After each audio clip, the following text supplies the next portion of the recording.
금년은 부활주일이 좀 빠릅니다.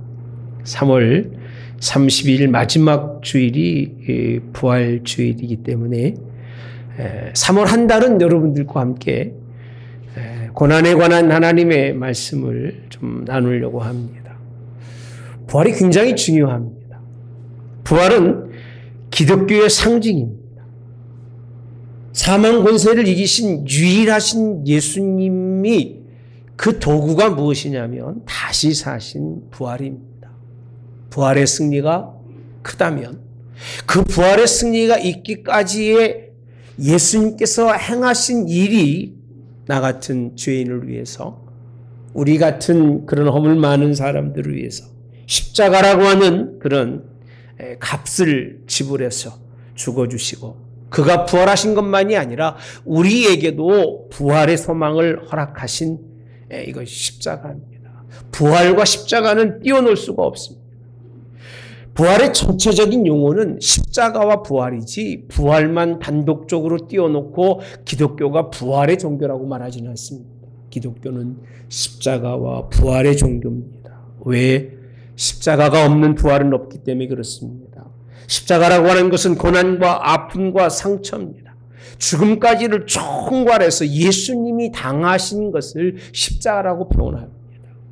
기독교는 부활의 큰 즐거움을 맛보기 전에 그 절기를 위해서 오늘 고난주간이라는 것도 있고, 또 10세기경부터는 사순절이라고 표현합니다. 사순절을 통해서 40일간 몸과 마음을 정결하게 하고, 그리고 경건한 삶을 살고 그 후에 부활절을 맞겠습니다라고 하는 사순절 절기. 교단마다 약간의 차이는 있습니다만은, 경중간의 차이는 있습니다만은, 분명한 것은 고난주일을 앞두고 또 부활의 주님을 앞두고 우리도 준비하는 자가 되자. 예수님이 40일 광야에서 고난받으시고 공생애를 시작한 것처럼 우리의 삶의 시작이, 한 해의 시작이 예수님이 우리에 허락하신 그런 고난을, 그리고 때로는 어려움을 이기면서 부활의 승리를 맛볼 수 있는 그런 부활절 되기를 주님의 이름으로 원합니다. 오늘 이런 역사가 있기를 주님의 이름으로 원합니다. 부활을 바라보면서 오늘 정말 회개할 것 있으면 회개하고, 또 어떤 이들은 금식할 것 있으면 금식하고, 그 하는 이유는 자기의 삶을 바라보는 거예요. 내가 믿음의 삶을 살았는지를 좀 성찰하면서 마음을 다지는 시간, 결단의 시간이 되길 바랍니다. 4주간은 나의 삶을 좀 하나님 앞에 집중하면서 그의 제자로 살았는지, 예수 그리스도의 복음의 지경을 확장하기 위해 살았는지, 더 넓게는 더 하나님의 나라에 헌신하고 봉사의 일을 선택했는지를 돌아보면서 그런 삶이 이어지기를 주님의 이름으로 원합니다. 여러분, 오늘 본문에 있는 말씀 시편 119편이 역사적으로 보면 예수님이 오시기 이전에 있는 말씀입니다. 그런데도 불구하고 십자가 사건을 이렇게 잘 알고 있는 것처럼 그렇게 설명해 주고 있는 부분이 시편 119편에 있는 말씀입니다. 아주 고난을 굉장히 중요시 여기고 있습니다. 여러분, 저는 왜 그렇게 고난을 우리가 중요시 여겨야 되느냐라고 했을 때 지금 그렇게 한마디로 표현하고 싶습니다. 하나님의 신성이라고 하는 하나님의 본성에는 그 모든 것이 고난을 기초로 하고 있다고 하는, 저는 그렇게 생각을 합니다. 인류를 사랑하셔서 만물을 창조하시고 그 가운데 우리를 거하게 하셨잖아요. 근데 하나님이 그 은혜와 사랑을 다 저버리고 하나님 앞에 배신했음에도 불구하고 하나님은 그 아들을, 여러분, 배신의 고통이라고 하는 건 되게 크잖아요. 그렇잖아요? 뭐 때리는 것보다 더 가슴이 아픈 것이 나를 등지고 돌아가는 것처럼 마음 아픈 일이 없어요. 상처를 입으면 치료받으면 그만이지만 마음의 상처는 돌아서기가 굉장히 어렵습니다. 그 큰 아픔과 고난이었던 하나님의 그 마음을 접고 그를 용서하십니다. 용서하신 것만이 아니라 아담과 하와를 배려해서 이 땅에 살게 하시고 그 후손들을 하나님께서 버려두지 아니하시고 아들 예수님 희생이잖아요. 희생의 고난 가운데 아들까지 내어두신 하나님의 신의 성품이 무엇이냐. 사랑도 있고 뭐 여러 가지 있으시겠습니다만은 저는 하나님의 본질은 고난을 기초로 해서 많은 아픔을 기초로 해서 설명해주고 있는 것이 아닌가 이렇게 생각을 해봅니다. 오늘 여러분과 나눌 말씀, 이 말씀을 통해서 고난이 우리에게 무엇인지를 좀 이해할 수 있는 이 시간이 되어지기를 원합니다. 67절에 있는 말씀입니다. 같이 보면서 하나님 말씀을 시작하겠습니다. 고난당하기 전에는 내가 그릇 행하였더니 이제는 주의 말씀을 지키나이다. 여러분, 인생의 삶 속에 있어서 둘로 나누고 있습니다. 그게 뭐냐라고 하면 고난이라고 하는 걸 경험했느냐 하지 않았느냐. 고난 당하기 전에 삶이 있고 고난 후의 삶이 있다는 거예요. 성경 그렇게 시작을 하고 있습니다.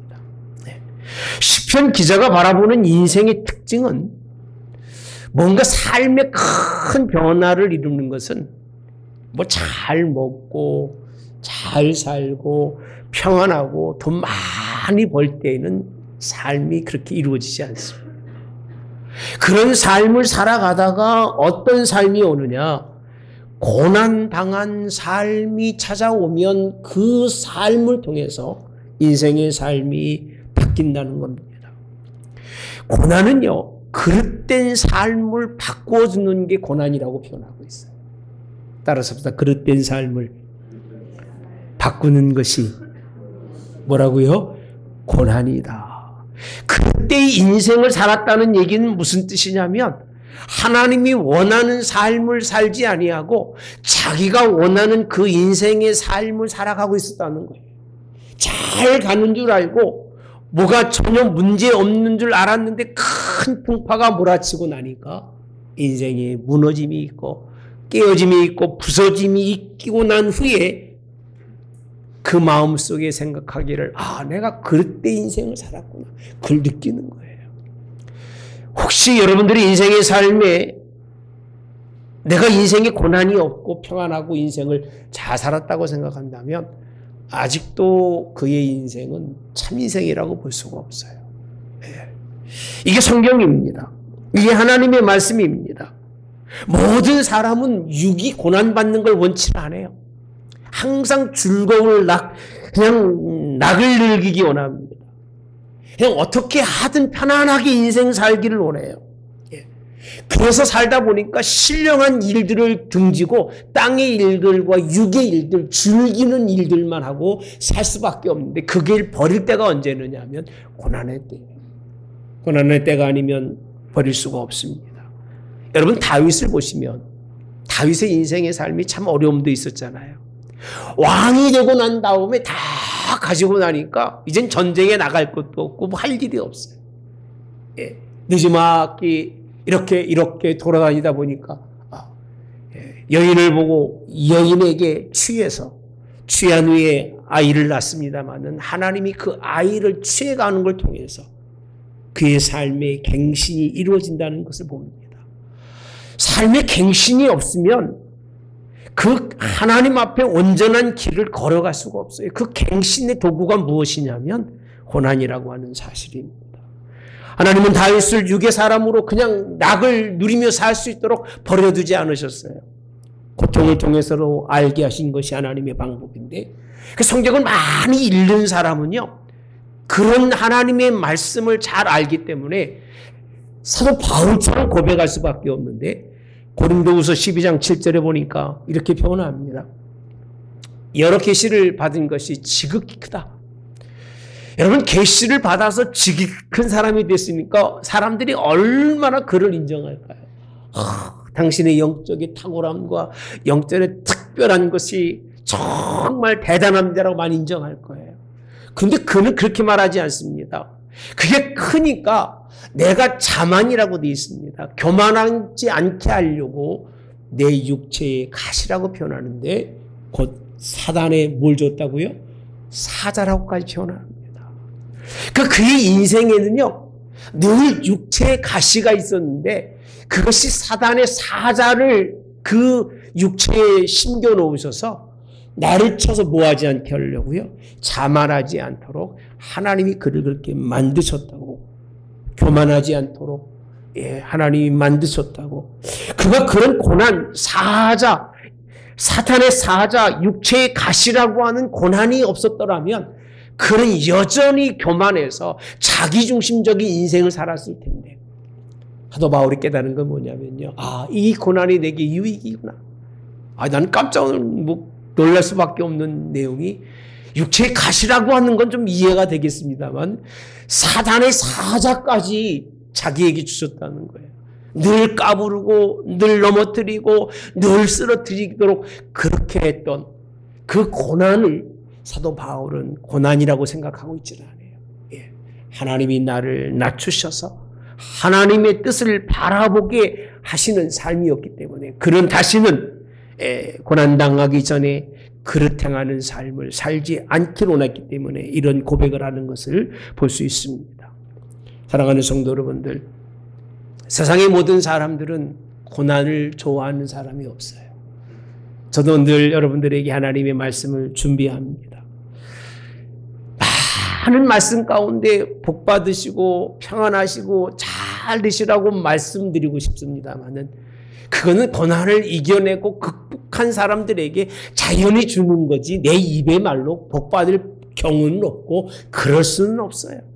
제가 아무리 이 세상 말로 영적인 탁월한 게 있다 할지라도 그건 하나님의 소관이지 제 소관이 아니에요. 저는 여러분들에게 무엇을 전할 수밖에 없느냐 하면 그릇 행하는 삶이 바뀌는 것밖에는 전할 수밖에 없는 거예요. 바뀌면 그 사람은 복된 사람이 되는 거고 바뀌면 그 사람은 하나님이 인정하는 축복의 사람이 되기 때문에 굳이 여러분들에게 복 받으시고 잘 되시고 입만 살아가지고 얘기하면 무슨 의미가 있겠습니까? 삶이 바뀌셔서 하나님 앞에 은혜 받는 여러분 되시기를 주님의 원합니다. 고난당하기 전에는 사람들이 육의 사람이었을 거예요. 고난을 싫어하고 고난을 피해가고 평안하고 자랑하고 드러내고 그런 것이 저와 여러분의 모습이었을 텐데 로마서 8장 5절에서 7절의 말씀에 보면 고난을 통해서 이루신 일들이 이런 일이 아닌가 생각합니다. 육신의 일을 따르는 자는 육신의 일을, 영을 따르는 자는 영의 일을 생각하나니 육신의 생각은 뭐요? 사망이요. 영의 생각은 평안이니라. 같이 봅시다. 7절 시작. 육신의 생각은 하나님과 원수가 되나니 이는 하나님의 법에 굴복하지 아니할 뿐 아니라 할 수도 없다고 표현합니다. 이게 중심이에요. 그냥 띄워주실래요?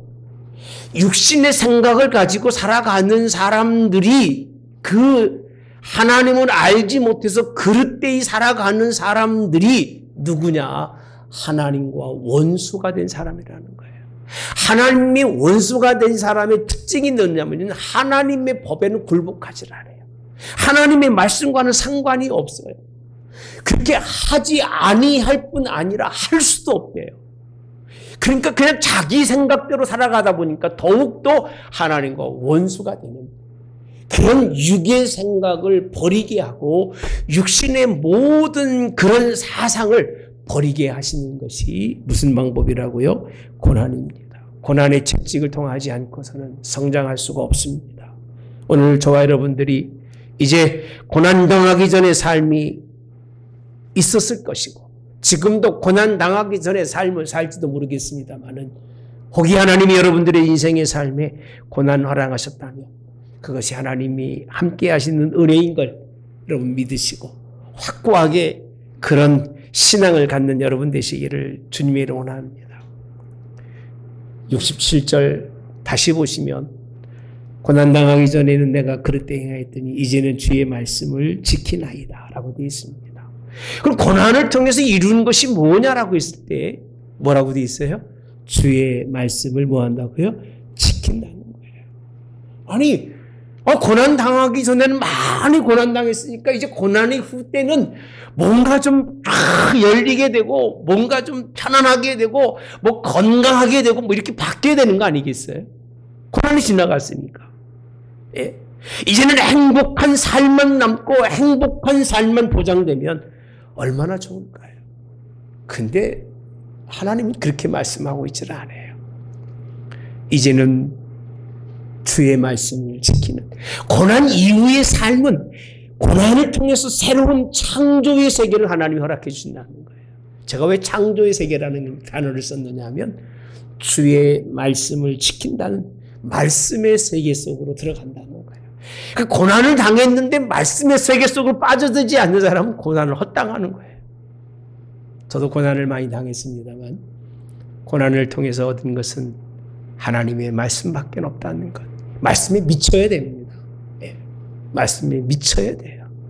저는 자랑하지 않는 이유는 사도 바울도 그랬잖아요. 저 같은 게 뭐 깨달아야 얼마나 깨달았을까라고 생각하기 때문에 자랑하지는 않습니다만 복음과 말씀에 미쳐야 돼요. 그러면 그 고난이 그에게 유익이 되고 그 고난이 그에게 큰 삶의 힘이 되는 건데 고난을 당하고도 성경을 읽지 않고 고난을 당하고도 말씀의 귀를 기울이지 않고 고난을 당하고도 주의 말씀을 지키지 않고 자기 마음대로 살아가는 사람은 고난받은 게 아니에요. 고생한 거예요. 그냥 아무런 이유 없이 고생한 거예요. 예. 그냥 죽도록 고생한 것뿐이지 그 고난을 통해서 얻은 것이 없다는 겁니다. 고진감래라는 말도 있습니다. 진짜 고난은 깨달아서 하나님이 그의 삶에 뭘 허락하시느냐? 창조의 세계, 하나님의 말씀의 세계로 들어가게 하신다는 겁니다. 여러분 말씀의 세계에 들어가시기를 주님이 원합니다. 이 말씀 이전에요. 65절과 66절에 보시면 여호와의 주의 말씀대로 주의 종을 선대하셨나이다. 66절 시작. 내가 주의 계명들을 믿었사오니 좋은 명철과 지식을 내게 가르치소서. 그리고 한 말이 뭐냐면 고난당하기 전에는 내가 그릇되이 행했지만 그렇게 표현한 거예요. 그러니까 고난당하기 이전의 삶을 얘기하는 것이 아니라 이미 고난은 당했고 고난당한 이후에 65절과 66절에는 말씀대로 주의 종을 선대해달라는 거예요. 말씀 속에서 하나님의 창조에 그 세계를 허락해달라는 겁니다. 그냥 주는 게 아닙니다. 누가 그러더라고요. 성경을 뭐 몇십 번 읽고 몇백 번 읽고 여러분 아무리 읽어도 하나님이 은혜를 베풀지 않으시면 아무 소용이 없어요. 정말입니다, 여러분. 성경을 읽는다고만 되는 게 아니에요. 물론 읽어야 되지만 정말 중요한 것은 주의 말씀이 나를 선대하기를 기다리는 거예요. 읽다 보면 많이 읽고 많이 읽다 보면 교만하고 많이 교만하다 보면 어디 가서 자기가 아는 것을 이야기할 수밖에 없을 겁니다. 그런데 선대라는 말씀은 무슨 뜻이냐면 나는 그러한 사람이 되지 못하지만 나를 그런 사람처럼 여겨달라는 거예요. 할렐루야. 주의 말씀대로 나를 선대해달라고요. 그리고 계명들을 믿었사오니 이제 하나님의 말씀을 믿었사오니 나는 명철하지 못하니까 나에게 명철을 주시고 나에게 지식을 좀 가르쳐 달라는 거예요. 뭔가 구하는 게 있어야 하나님이 허락하시는 거지 구하는 게 없으면 허락하지 않아요. 저도 늘 말씀드리잖아요. 하나님의 말씀을 준비하고 열심히 하지만 내가 여러분 집에서 읽는 성경하고 여러분들에게 하나님의 복음을 전할 때 보는 성경하고는 달라요. 난 왜 그런지는 모르겠어요. 지금도 모르겠어요. 하나님의 복음을 전하려고 하나님 내가 미련하고 무식하니까 내게 좀 가르쳐 달라고 할 때 하나님이 내게 베푸신 은혜는 정말 커요. 예. 정말 커요. 예. 고통은 고난이라고 하는 것은 그릇 행하더니 이제는 주의 말씀을 지킨다는 이제는 그 말씀 속에 오늘 시편 기자는 말씀대로 나를 선대해달라고 하나님의 말씀의 자리로 나를 이끌어가려고 그 말씀을 통해서 내게 명철과 지식으로 나를 좀 가르쳐달라는 그런 강한 의지가 있다는 거예요. 고난 후에 하나님 앞에 그렇게 찾지 못하는 사람은 고난 받은 게 아니라는 겁니다. 고난이 아버지께서 와서 나를 인생의 고난을 허락하셨다면 하나님의 말씀대로 이 말씀의 세계 속에 이제는 들어가기 원합니다. 세상의 세계가 아니라 말씀의 속에 그렇게 찾아가기 원한다고 하는 그런 신앙의 고백이 있기를 주님의 이름으로 원합니다. 우리는 사도 바울의 사건을 또 말하지 않을 수가 없습니다. 고린도 1장 8절에서부터 10절에 있는 말씀에 보니까 형제들아 우리가 아시아에서 당한 환난을 너희가 모르기를 원치 아니한다. 아시아에서 어떤 환난을 당했는가 보니까요. 심에 겹도록 심한 고난을 당해서 목까지 끊어졌어요. 살 소망까지 없대요. 이런 고난 당하셨습니까? 살 소망이 없대요. 그게 뭐 물질적, 경제적, 사회적 문제가 아니라 하나님의 복음을 전하다가 그 얘기입니다. 하나님의 말씀을 전하다가 이렇게까지 당하는데 4절에 가보시면 다음에 9절에 가보시면 우리는 우리 자신이 뭘 받았다고요? 사형 선고를 받은 줄 알았다고 표현합니다. 이는 우리로 자기를 의지하지 말고 그 이유가 뭐냐면 너를 의지하지 말라는 거예요. 나를 의지하지 말고 따라서 합시다. 오직 죽은 자를 다시 살리시는 누구만요? 하나님만 의지하게 하심이라는 거예요. 그가 그런 사형 선고까지 받는 그 자리에 간 것은 그를 사형시키려고 보는 것도 아니고 그런 고통이 있는 것은 그가 그런 고통을 받게 하려는 것이 아니라 하나님만 의지하도록. 아멘. 아멘. 이게 목적인 거예요. 예. 그래서 바울은 이 목적을 과시하지 않습니다. 그래서 10절에 이렇게 표현합니다. 그가 이같이 큰 사망에서 우리를 건지셨고 또 건지실 것이라. 이후에도 건지시기를 그에게 뭐한다? 바란다고 표현하고 있습니다. 사도 바울이 이 하나님을 만난 것은 복음입니다. 하나님의 말씀입니다. 그 말씀으로 만나서 그 창조의 속에 들어가니까 죽음도 두려워하지 않아요. 고난이 얼마나 유익인지를 설명해 주고 있는 부분이 본문에 있는 말씀입니다. 고난은 여러분들에게 새로운 세계를 여실 걸 믿습니다. 육으로 아는 세계도 아니고 눈으로 보는 세계도 아니고 혼으로 만지는 세계가 아니라 하나님의 성령이 함께해서 영으로 깨닫는 하나님의 세계를 여러분들 고난을 통해서 여러분 얻는 여러분들 시대 71절 우리가 다 아는 말씀이잖아요. 큰 소리로 한번 같이 보겠습니다. 시작. 고난당한 것이 내게 유익이라 이로 말미암아 내가 주의 율례들을 배우게 되었나이다. 따라서 할까요? 고난은 유익이다. 고난이 유익이래요. 이 말을 누가 할 수 있겠습니까? 제가 이런 경험을 하지 않았다면 여러분들에게 이 말씀을 못 드렸을 거예요. 맨날 저도 여러분들에게 찾아와서 고난이 힘들지요. 고난이 얼마나 어렵습니까? 힘든데 뭘 어떻게 도와주고 이런 얘기밖에 못 할 거예요. 하나님의 은혜 받으시고 하나님의 축복 받으시고 이럴 겁니다. 하나님의 은총 가운데 건강해지고 뭐 형통해 이런 얘기만 할 거예요. 고난을 경험하고 난 이후에는 그런 말이 가치가 없어요.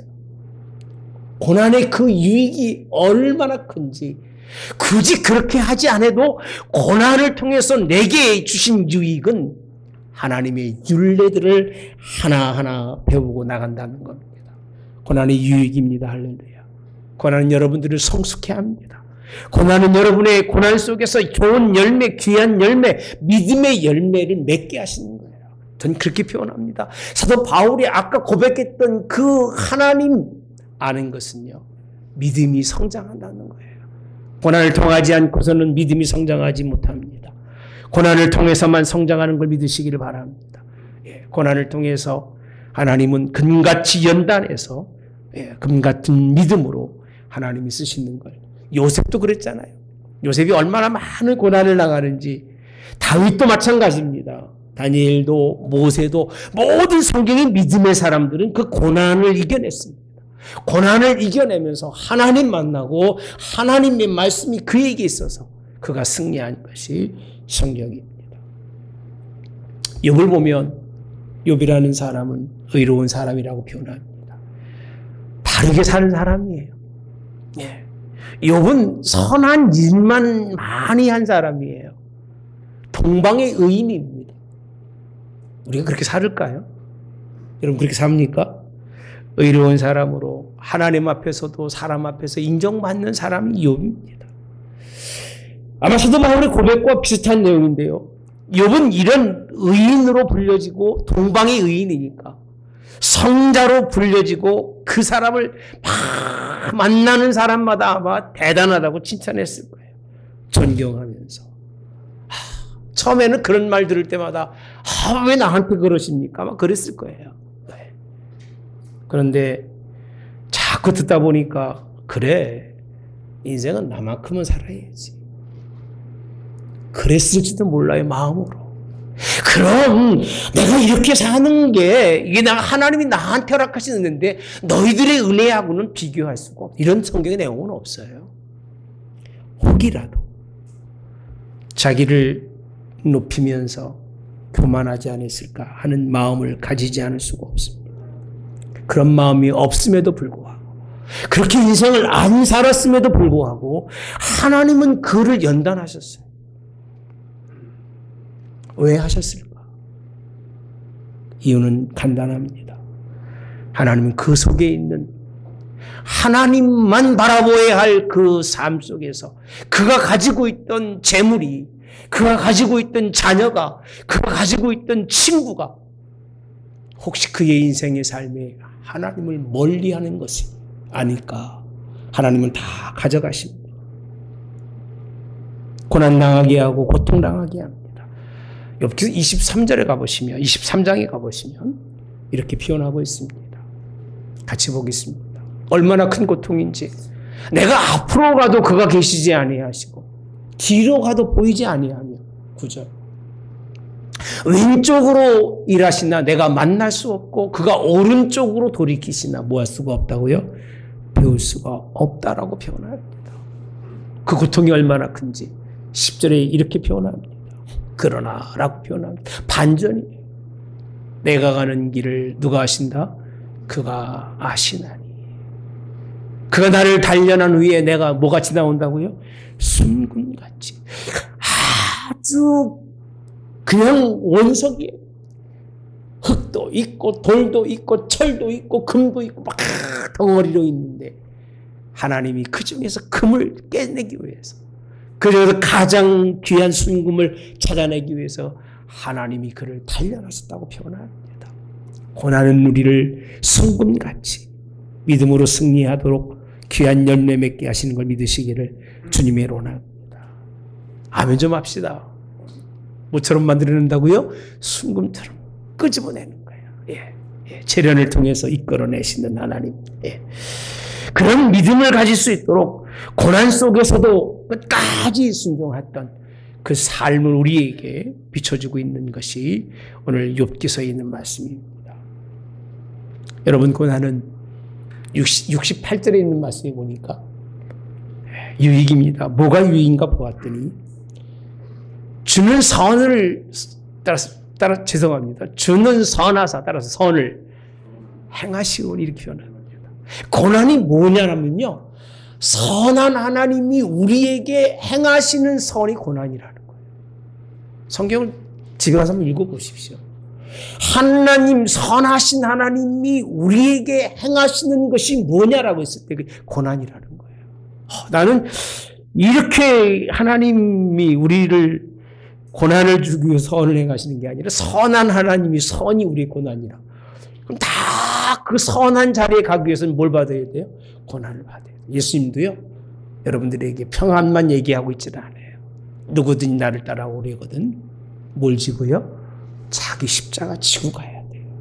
십자가 버리는 순간은요, 선한 하나님을 버리는 거고 예수님을 버리는 거예요. 그 다음에 좀 띄워주실래요? 있는데 그 다음에 왜 그러느냐면, 좀 띄워주시겠어요? 그 자리에 다시. 선을 행하시오니 주의 율례들로 누굴 가르쳐달라고 그랬어요? 나를 가르치라는 거예요. 똑같은 얘기잖아요. 고난은 하나님의 신비, 하나님 창조의 세계 속에 들어가는 건데, 그 하나님의 말씀의 속에 들어가는데 그것은 가르침 받지 않고는 안 되는 거예요. 고난을 통해서 여러분 가르침 받으시기를 주님이 원합니다. 50절에 가보시면 시편 119편에 보면 이 말씀은 나의 고난 중에 뭐라? 위로라고 되어 있습니다. 말씀이 위로래요. 여러분 위로할 수 있는 건 뭐밖에 없다고요? 말씀밖에 없어요. 제가 어려운 사람 보면 꼭 그런 얘기합니다. 어려워하지 말고 성경 읽으세요. 성경 읽으면 열립니다. 아멘. 믿습니까 여러분? 정말 어려우면 성경 읽으세요. 그럼 열려요. 주의 말씀이 나를 무엇이었다고 했냐면 살리셨다고 되어 있습니다. 죽은 나를 살리는 것이 주의 말씀인데 고난으로 죽을 수밖에 없는 사람을 살릴 수 있는 유일한 누구가 하나님의 말씀이에요. 여러분 51절에도 말씀하고 있습니다. 교만한 자들이 나를 심히 조롱하였어도 나는 주의 법을 떠나지 아니하겠나이다. 하나님의 말씀으로 날 살렸기 때문에 나는 주의 법을 떠나지 않겠다. 누가 조롱하든지 말든지. 예. 목사는요 한 가지 분명한 게 있어야 됩니다. 심지라고 표현합니다. 다 인정해 주지만 하나님의 말씀만큼은 대적할 때는 그때는요 인정하면 안 됩니다. 그 어떤 조롱도 다 받아도 되지만 하나님의 말씀만큼은 여러분 우리가 인정해서는 안 됩니다. 73절에도 고난이라고 하는 것이 뭔가 보았더니요 주의 손이라고 표현합니다. 고난이 주의 손이 돼서 나를 뭐 하셨고 만들고 죄송합니다. 73절인데요. 없어요? 그렇구나. 성경 시편 179편 73절에 보시면 주의 손이 나를 만들고 세우셨사오니 이렇게 표현합니다. 내가 깨달아 주의 계명들을 배우게 하소서라고 표현합니다. 주의 손이 여러분들을 만드는데 주의 손이 무슨 손이냐? 고난의 손으로 여러분을 만들고 하나님의 말씀으로 여러분들을 세워가도록. 그래서 여전히 시편 기자는 그 순간순간마다 주의 계명, 주의 율례, 주의 말씀, 주의 명철, 주의 지식을 하나님께 구하는 것을 볼 수 있습니다. 여러분, 우리는 하나님의 쓰여지는 하나님의 사람인 걸 믿으시기를 주님의 원합니다. 고난의 때에 고난을 두려워하지도 마시고 이렇게 유익하구나. 지금 어려운 고난 당하는 분들이 있으시면 이기려고 애쓰지 마시고 다 맡겨드리세요. 그리고 성경 좀 읽으십시오.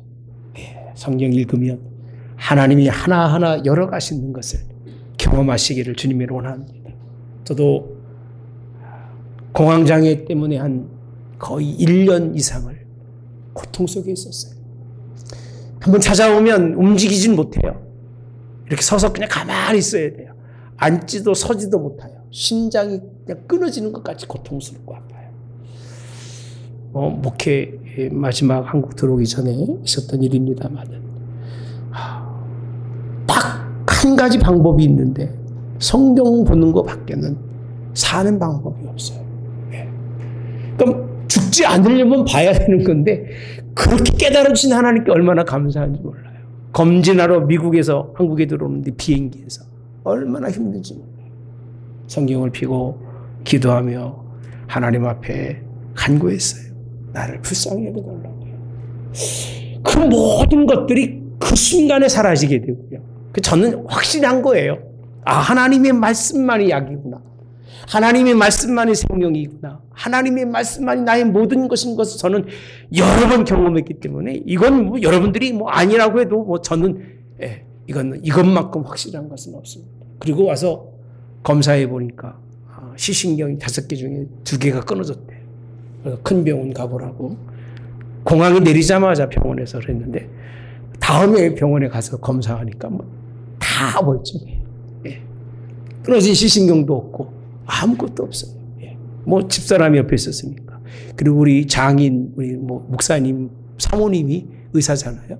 그분 직접 공항까지 나와가지고 공항에 가서 검사하면서 그런 결과를 받았습니다만 하나님의 말씀은 우리를 살게 하시고 우리에게 생명을 주시고 우리의 삶이 하나님이 기뻐하는 삶으로 인도하시는 걸 믿으시기 바랍니다.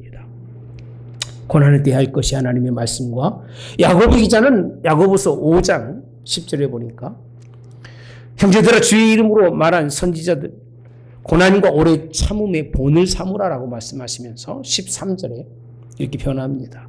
너희 중에 고난당한 자가 있느냐? 그는 따라섭시다. 기도할 것이요. 뭐라고요? 기도하라고 표현합니다. 즐거워하는 자가 있느냐? 그는 뭐하라? 찬송하라고 말씀합니다. 단순하게 시편 89편은 말씀에 관한 그런 그 장입니다. 시편 119편은요. 굉장히 말씀에 관한 깊이 설명해 주고 있는데 그 말씀이라고 하는 것의 한 축을 이루는 것이 고난인데 그것이 오늘 여러분과 나는 말씀입니다. 고난을 말씀으로 돌아서게 하고 고난을 말씀에 서게 하고 고난은 하나님의 창조의 그 새로운 질서 속에 있는 그 세계에 들어갈 수 있게 하는 그런 과정이라고 우리에게 설명해 주고 계십니다. 예수님도 겟세마네 동산에서 고난의 때에 기도하신 것처럼 기도하시고 사순절에 하나님의 말씀을 더욱더 가까이 하시기 바랍니다. 금식하는 것도 좋고 다 좋지만 말씀을 가까이 하시면서 말씀이 내게 허락하신 대로 다음 마음을 가다듬어서 헌신할 수 있는 저와 여러분이 되기를 주님의 이름으로 원합니다. 기도하겠습니다. 사람들은 인생의 삶의 고난의 극복의 방법을 몰라 팔자를 타령하면서 숙명적으로 그냥 그러니라라고 살아가는 사람들이 많습니다만 저희는 고난이 얼마나 유익이며 내 인생의 삶에 얼마나 큰 축복인지를 말씀을 통해서 얻었으니 받는 우리의 삶 속에서 고난이 고통이 되거나 고생이 되지 말게 하시고 하나님의 말씀을 만나는 유익한 도구가 될 수 있도록 인도해 주시옵소서.